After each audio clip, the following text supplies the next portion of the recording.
Deep in the heart of Mexico's Amasya Valley, nestled among jagged cliffs and dense greenery, stands a weathered, sprawling house once owned by the legendary filmmaker John Huston. Huston, known for his enigmatic personality and a penchant for isolation, retreated to this remote sanctuary during the later years of his life. But what was meant to be an escape became the center of eerie tales and inexplicable occurrences that continue to baffle those who dare to venture near. Locals have long whispered about the house, describing it as both beautiful and foreboding. Built with local stone and designed to blend with the rugged landscape, its architecture exudes charm, but the atmosphere is anything but inviting. Some claim the house carries the weight of Huston's intense and tumultuous life, as if his presence still lingers. Residents of nearby villages report seeing lights flickering in the house at night, even though it has been abandoned for decades. The lights are said to glow unnaturally, casting long shadows that twist and sway as if alive. Visitors to the property recount the unsettling sensation of being watched, though no one else is there. Perhaps the most chilling accounts involve Huston's voice. On still nights, especially during the dry season when the valley becomes deathly quiet, witnesses say they've heard him speaking or humming. The voice is unmistakable, deep and commanding, echoing through the cliffs like a ghostly reverberation. Some have even claimed to hear him shouting lines from his films or reciting poetry. One notable account comes from a group of filmmakers who visited the house in the early 2000s, hoping to shoot a documentary about Huston's life. They described hearing a booming laugh in the middle of the night, accompanied by the sound of heavy footsteps moving through the halls. When they investigated, they found no one, yet a thick cigar smell lingered in the air, Huston's trademark indulgence. Stranger still are the shadows. Farmers and hikers passing through the valley at dusk report seeing tall, dark figures moving near the house. These apparitions often appear on the balcony or near the windows, as if watching the valley below. A young shepherd once claimed he saw a figure resembling Huston, complete with a wide-brimmed hat, standing in the garden. When he approached, the figure vanished into thin air. Despite numerous investigations by skeptics and paranormal researchers, no one has been able to explain the occurrences. Equipment often malfunctions near the house, batteries drain inexplicably, and cameras refuse to capture the anomalies reported by witnesses. Some theorize the house's location amplifies supernatural activity. The Amasya Valley is known for its geological oddities, including magnetic anomalies and underground caverns. Others believe Huston's restless spirit is tied to the house, unable to leave the place where he poured so much of his creative energy. Though officially uninhabited, the house remains a destination for thrill-seekers and fans of Huston's work. Local authorities occasionally patrol the area, warning visitors not to linger after dark. The warnings are rarely heeded, and the legend of John Huston's haunted retreat continues to grow. For those who dare to visit, the house in the Amasya Valley offers more than just a glimpse into the life of a Hollywood icon. It provides an encounter with the unknown, a reminder that some legacies refuse to fade. In 2019, a group of anthropology students from a nearby university decided to study the house as part of a project on local legends. They arrived just before dusk, armed with cameras, notebooks, and enough supplies to spend the night. The group was determined to debunk the tales or, at the very least, document them scientifically. The house was in a state of disrepair, with vines snaking through broken windows and walls scarred by time. As they explored, one of the students discovered an old leather-bound journal tucked into a hollow section of a bookshelf. The pages were brittle, covered in dense, scrawled handwriting, and marked with water stains. Though the entries were hard to read, certain phrases stood out. One read, "The valley speaks when the night is still. Shadows dance where no light should be. I feel watched, even in solitude." Another chilling entry, dated only months before Huston's death, read, "The house has become more than stone and wood. It listens, it remembers." The students were unnerved but pressed on, their curiosity outweighing their fear. As darkness fell, the group set up camp in the main living room, an expansive space with a fireplace that hadn't been used in decades. They arranged their equipment, intending to record any unusual activity. Hours passed without incident, and the students began to relax, laughing at their earlier apprehension. At midnight, the air in the room grew noticeably colder.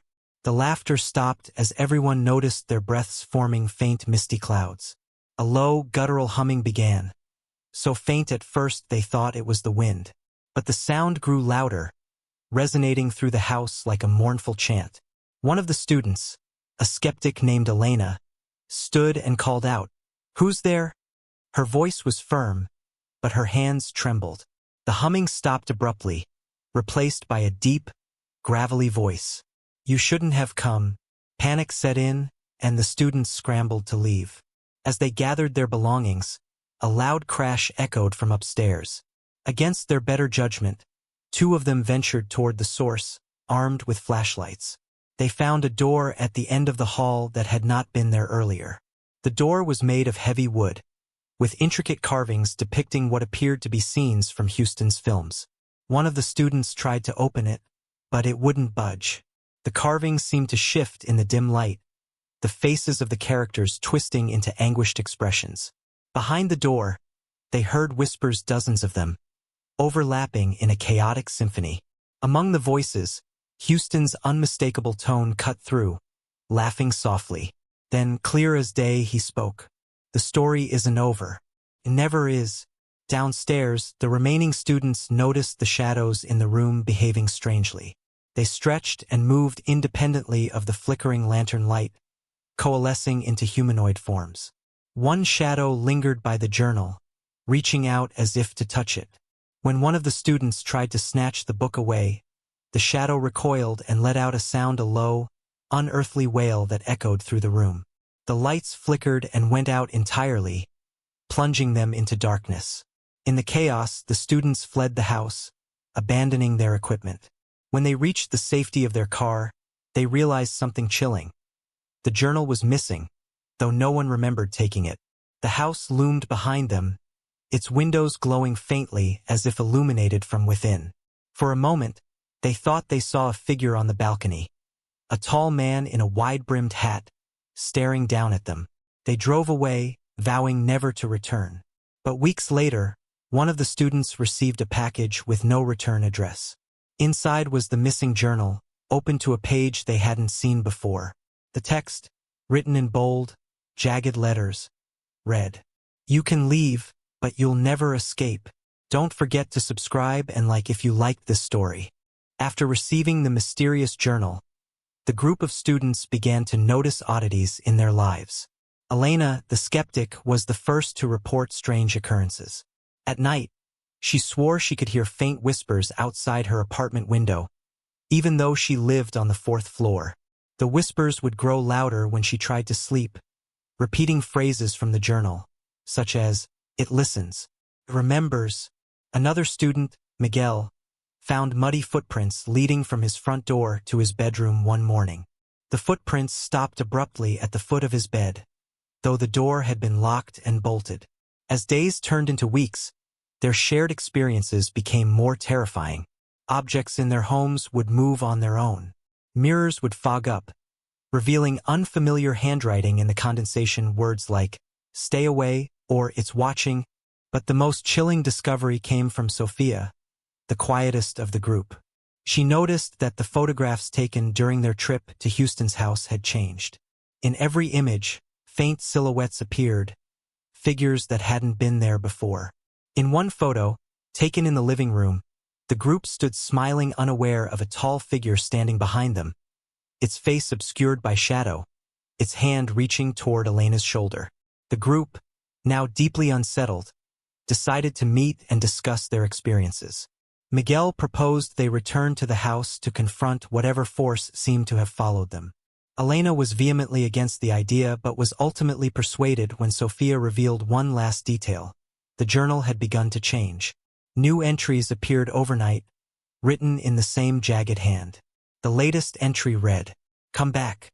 You've taken something that doesn't belong to you." Despite their fear, they felt they had no choice.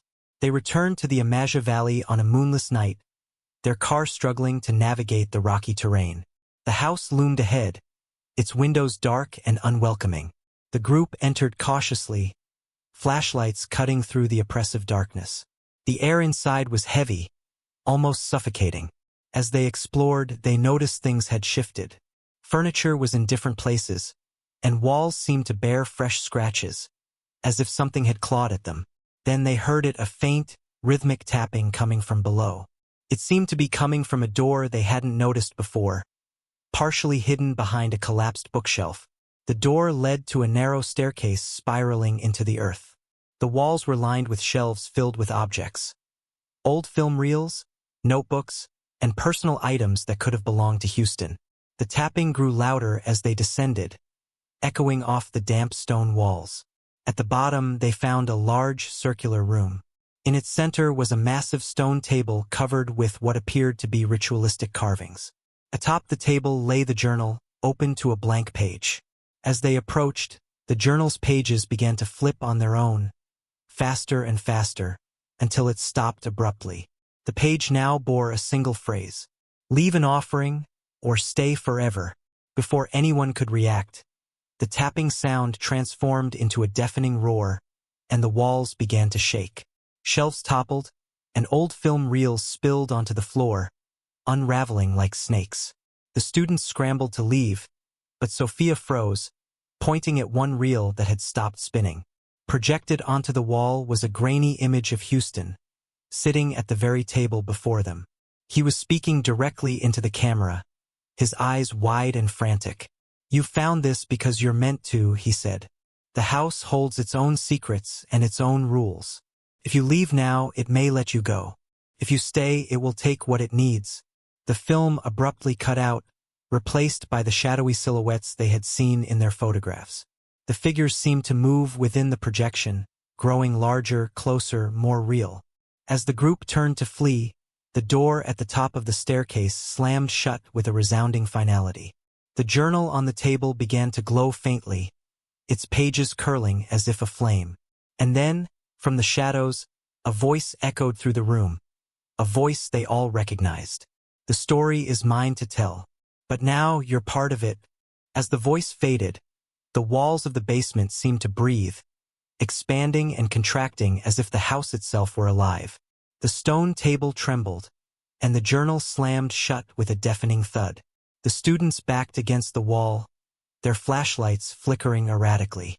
Miguel tried the staircase, pounding on the door at the top, but it wouldn't budge. Elena turned to Sophia, who was clutching the journal tightly, her knuckles white. "Drop it," Elena shouted, but Sophia shook her head.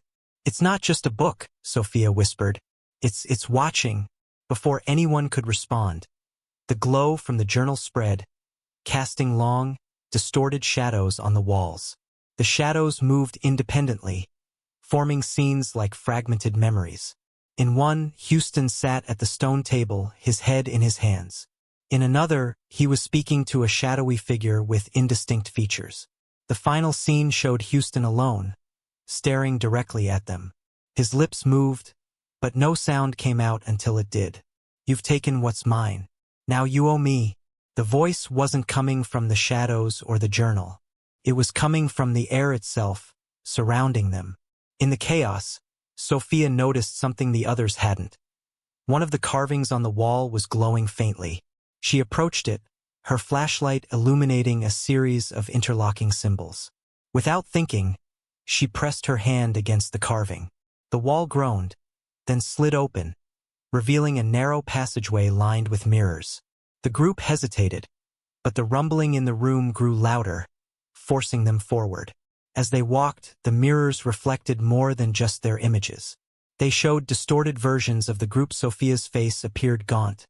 Elena's eyes were blackened, and Miguel's reflection was laughing maniacally, though he wasn't. "Don't look," Elena warned, but it was impossible not to. At the end of the passage, they emerged into a chamber even more unsettling than the basement. The walls were covered in faded photographs and sketches, all of them depicting scenes from Huston's films but altered. Characters had unnatural, twisted features, and in every image, a shadowy figure loomed in the background. In the center of the chamber stood a circle of mannequins, each dressed in costumes from Huston's movies. Their faces were eerily detailed, their eyes almost lifelike. One of the mannequins looked exactly like Huston, complete with a cigar clamped between its fingers. Sophia moved closer to examine them, but as she did, the mannequins shifted. It wasn't a sudden movement, it was slow, deliberate, as though they were breathing. "I don't like this," Miguel muttered, inching away. The Huston mannequin tilted its head toward them. Its eyes, which had been lifeless seconds before, locked onto Sophia. In a voice that was unmistakably his, it spoke. "You're too late to leave now." Behind the mannequins, an old projector whirred to life, casting a beam of light onto a crumbling screen. The film reel spun on its own, projecting a grainy, flickering image. The footage showed the group arriving at the house. It played scenes of them exploring the rooms, finding the journal, and descending into the basement. But then the film took a dark turn. It showed events that hadn't happened yet. Elena screaming as the walls closed in around her. Miguel trapped in the mirror-lined corridor, his reflection pounding on the glass as he disappeared. Sophia standing alone in the final chamber, clutching the journal as the mannequins closed in on her. The group watched in stunned silence as the film ended with a single frame, a photograph of the stone table, now empty except for the journal. Below it, scrawled in large, jagged letters, were the words, "It's your turn to tell the story." The flickering image burned into their minds. The students knew one thing. The house was not merely haunted, it was alive, feeding on their fear, their confusion, and perhaps their very souls. The journal pulsed in Sophia's hands like a living heart, its glow intensifying with every passing moment. "What does it want from us?" Miguel asked, his voice trembling. "It wants us to stay," Elena whispered. "It needs us." The mannequins moved again, their heads turning in unison to face the group. The Huston mannequin smiled, a ghastly, too human expression, and pointed to the journal. The message was clear. They had to return it. Sophia hesitated, clutching the book tighter. "If I give it back, it might take me," she said, her voice barely audible. "We don't have a choice," Elena snapped. "This thing won't let us go unless we do what it wants."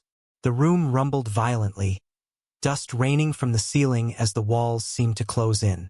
The projector began to spin wildly, throwing chaotic images onto the walls, visions of other people trapped in the house, their faces contorted in agony, their bodies frozen in impossible positions. Sophia stepped forward, trembling, and placed the journal on the stone table. The glow faded instantly, plunging the room into darkness. For a moment, there was silence, oppressive, suffocating silence. Then the voice returned, deeper and louder than before. "You've returned what was mine. But the story demands more."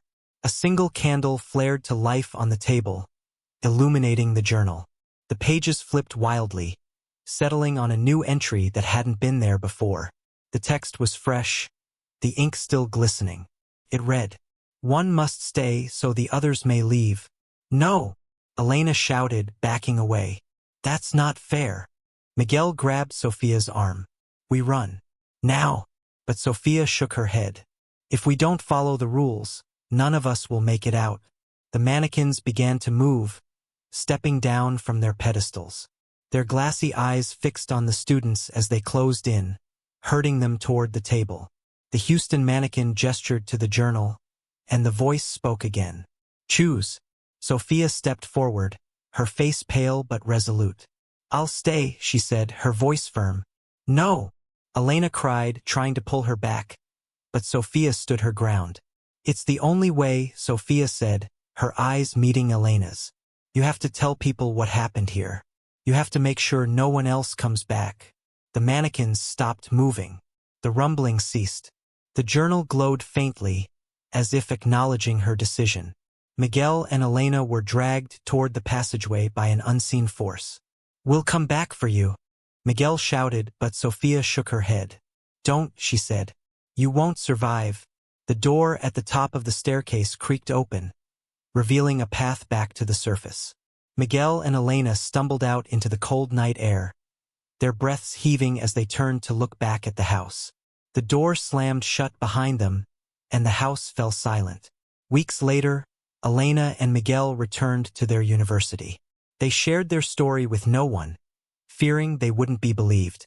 But the nightmares persisted. Images of the house, the mannequins, and Sophia standing alone in the dark chamber, her face lit by the glow of the journal.